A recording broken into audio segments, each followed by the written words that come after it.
Pre-purchase your tickets by clicking on this link before they sell out. Vai Brasil! Nossa Senhora com dores no parto. São José Negro. Jesus inseguro quanto ao que dizer no Sermão da Montanha. Eu acho que o sermão precisa de algum tipo de introdução, um convite para o que, como você corretamente apontou, seria um conjunto de ensinamentos complexo e às vezes desafiador. Nosso Senhor fazendo revolução.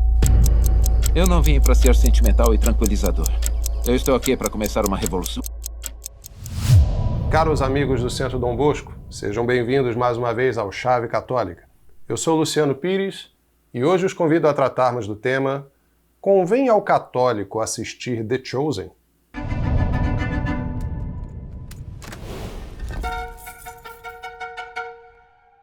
Sucesso absoluto de público e exibida em dezenas de idiomas mundo afora, a série de TV The Chosen, ou Os Escolhidos, é uma produção ecumênica que busca retratar a vida de Nosso Senhor Jesus Cristo a partir da humanidade e de suas relações pessoais.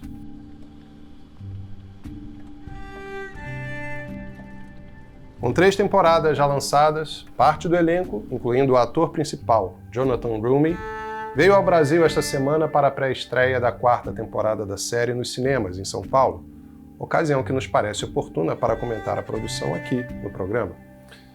Apesar de os próprios produtores afirmarem seu caráter ficcional, a referência bíblica e a grande repercussão de The Chosen já provocou incontáveis análises de protestantes e católicos em todo o mundo, algumas até com a colaboração de ambos, favoráveis ou contrárias à série, total ou parcialmente, e sob variados aspectos.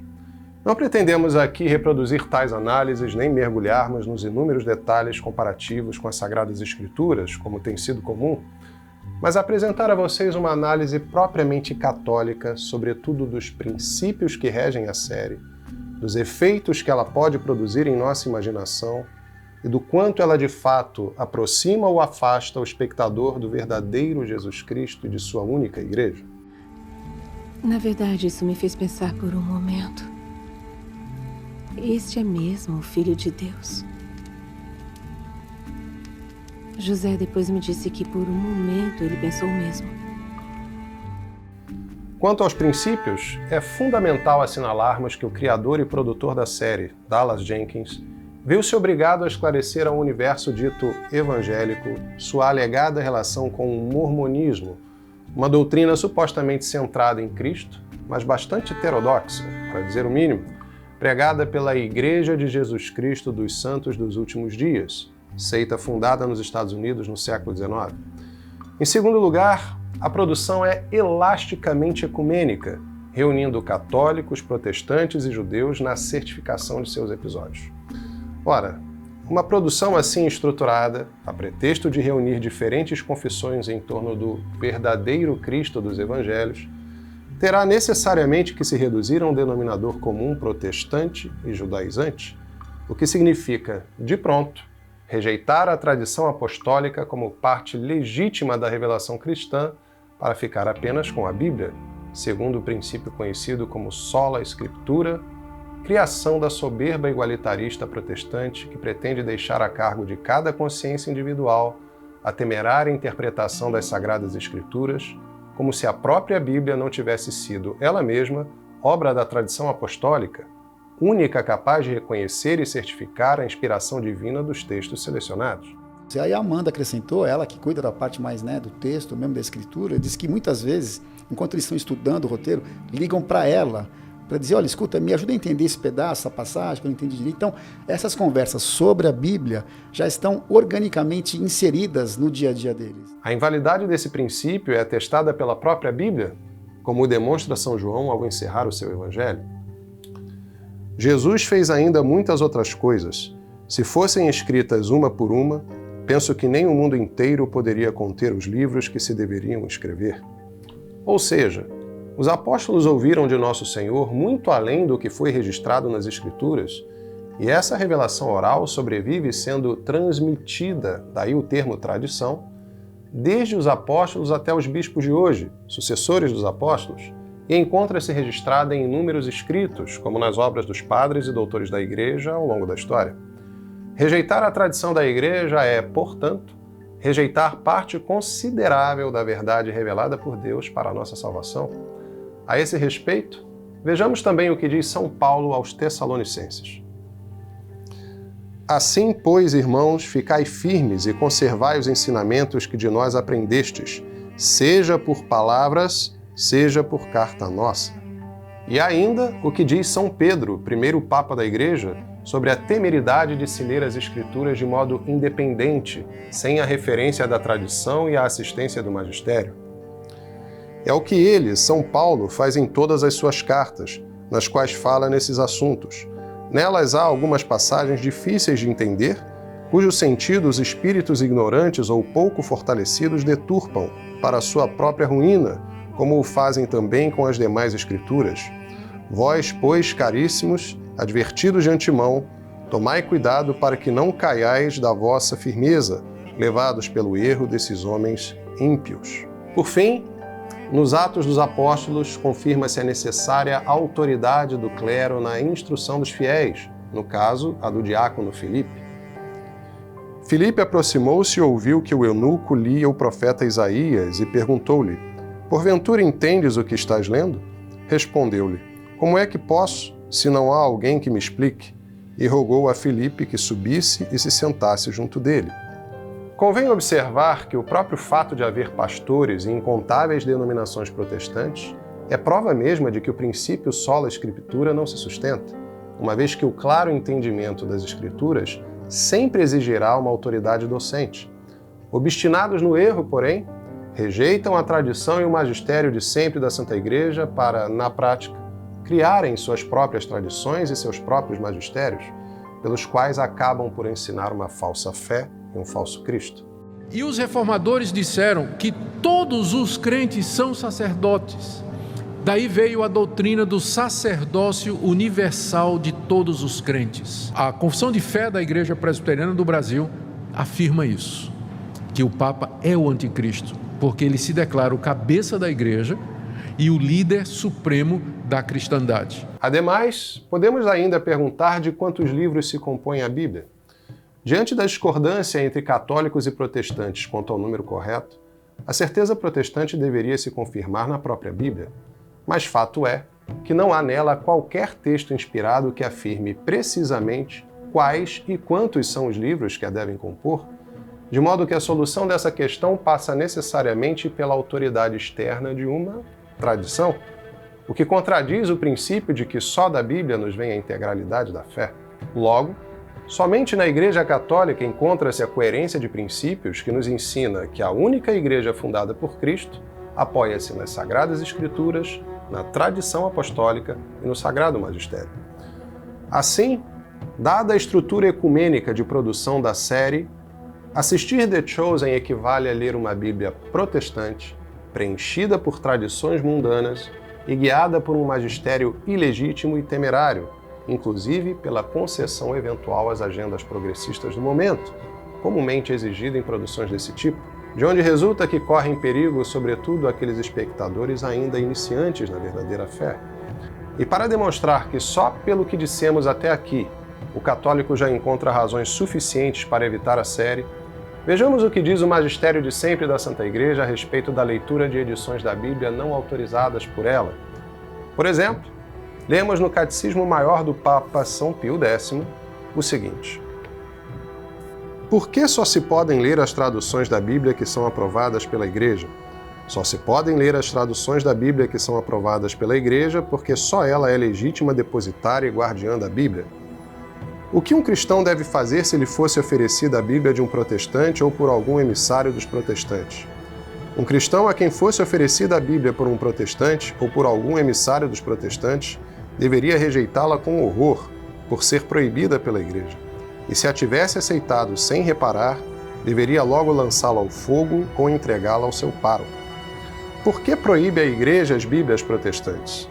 A Igreja proíbe as Bíblias protestantes porque ou estão alteradas e contêm erros, ou então, faltando-lhes a sua aprovação e as notas explicativas das passagens obscuras, podem ser prejudiciais à fé. Por essa razão, a Igreja proíbe também as traduções da Sagrada Escritura já aprovadas por ela, mas reimpressas sem as explicações que a mesma Igreja aprovou. E ainda o pronunciamento solene do Papa Gregório XVI na encíclica Interpretipuas, de 1844, sobre as insídias das sociedades bíblicas. Então, caberá a vós retirar das mãos dos fiéis as Bíblias em língua corrente publicadas contra as citadas normas dos Romanos Pontífices e qualquer outro livro proscrito ou danoso, providenciando para que os fiéis mesmos, das vossas advertências e da vossa autoridade pastoral, aprendam qual pastagem devam ter por saudável e qual devem ter por nociva e mortífera. Vigiai, sobretudo, com muita atenção, sobre os que estão destinados a ministrar instrução da Sagrada Escritura ao público, para que não ousem nunca, sob qualquer pretexto, interpretar e explicar as divinas Escrituras contra a tradição dos padres ou em sentido diferente do que tem a Igreja Católica. Vejamos agora o ensinamento solene do Papa Pio XI em sua encíclica Mortalium Animus de 1928 sobre a promoção da verdadeira unidade de religião. Ocorre-nos dever esclarecer e afastar aqui certa opinião falsa, da qual parece depender toda esta questão e proceder essa múltipla ação e conspiração dos acatólicos que, como dissemos, trabalham pela união das igrejas cristãs. E se é possível encontrar muitos acatólicos pregando a boca cheia a união fraterna em Jesus Cristo, entretanto não encontrareis a nenhum deles em cujos pensamentos esteja a submissão e a obediência ao vigário de Jesus Cristo, enquanto docente ou enquanto governante. Assim sendo, é manifestamente claro que a Santa Sé não pode, de modo algum, participar de suas assembleias e que, aos católicos, de nenhum modo é lícito aprovar ou contribuir para estas iniciativas. Se o fizerem, considerarão autoridade a uma falsa religião cristã, sobremaneira alheia à única Igreja de Cristo. Logo, segundo o ensinamento de sempre da Santa Igreja, o católico deve se eximir de prestigiar ou colaborar com iniciativas conjuntas que transmitam a mensagem errônea de que pode haver um Cristo cabeça sem seu corpo místico, que é a Igreja de Roma, fora da qual não há salvação, à qual nos unimos pelo sacramento do batismo, na qual permanecemos vivos na graça pelo sacramento da confissão e da qual nos alimentamos espiritualmente pela Sagrada Eucaristia, sacramento ao qual já dedicamos todo um episódio do Chave Católica, cujo link e todas as demais referências deste vídeo você pode acessar aqui embaixo na descrição. Diante da assertividade do que dizemos, certamente haverá quem nos remeta ao decreto Unitatis Redintegratio sobre o ecumenismo, de 1964, emitido pelo Papa Paulo VI por ocasião do Concílio Vaticano II, em que essencialmente se afirma, sem notas de infalibilidade, o exato oposto do que estabeleceu solenemente o magistério pré-conciliar, que acabamos de citar, de modo que não nos parece possível haver qualquer solução de continuidade. Este Sagrado Concílio, portanto, exorta todos os fiéis a que, reconhecendo os sinais dos tempos, solicitamente participem do trabalho ecumênico. Fato é que não existe um Cristo originário, supostamente livre de qualquer religião, menos ainda separado da Igreja Católica. O exercício continuado desse raciocínio teológico no meio protestante levou à conveniente invenção acadêmica do Jesus histórico, figura imaginária, supostamente encoberta por camadas de religião e disputas doutrinais, que satisfaz a crença de intelectuais agnósticos e ateus. E se a série de TV The Chosen consegue a proeza de cativar tamanha variedade de público com o seu Cristo, é porque a ênfase inverossímil em sua humanidade, apartada da assistência segura da tradição e do magistério católicos de sempre, excita aquele sentimentalismo que não chega a nos colocar às portas das consolações verdadeiramente espirituais. Porque de modo algum traz em tela a majestade divina do Filho de Deus, do Verbo encarnado, da sabedoria e do amor infinitos de Deus feito homem, que nos constrange a detestar definitivamente o pecado e mudar de vida para, só então, começarmos a amar verdadeiramente a Deus, ao próximo e a nós mesmos. Daí resulta o retrato de um Jesus por vezes humanamente inseguro e mesmo fisicamente incompatível com o arquétipo de homem que é nosso Senhor, muito melhor representado por Jim Caviezel no filme A Paixão de Cristo, de Mel Gibson, ou que prega a ideia eminentemente anticristã de revolução. Eu não vim para ser sentimental e tranquilizador. Eu estou aqui para começar uma revolução. Palavra, aliás, que não se encontra em toda a Bíblia. Note-se, inclusive, a lamentável participação do ator principal, Jonathan Roumie, alegadamente católico, no filme Jesus Revolution, em que interpreta um hippie que propaga a boa nova através de uma congregação protestante. Daí também não causar admiração, portanto, a concessão progressista a um São José negro, coisa impossível, posto que o pai nutrício de Nosso Senhor descende diretamente do rei Davi, retratado como loiro nas Escrituras, ou que, pior ainda, Nossa Senhora padeça de dores no parto, pena infligida por Deus às mulheres por ocasião do pecado original de Eva, mas que de modo algum se aplica à Virgem Maria por conta de sua imaculada concepção, isto é, pelo fato de Nossa Senhora, a mais perfeita das criaturas, ter sido concebida sem a mancha do pecado original, sem o que a obra da redenção seria menor que a da criação.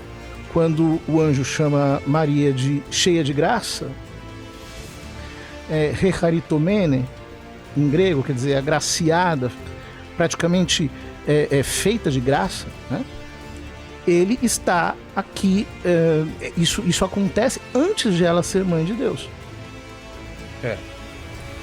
Portanto, eu não posso dizer que a graça santificante foi dada a Maria no momento em que ela concebeu Cristo. O que seria absurdo, inclusive, porque como que ela poderia conceber Cristo estando ela mesma em pecado? Né?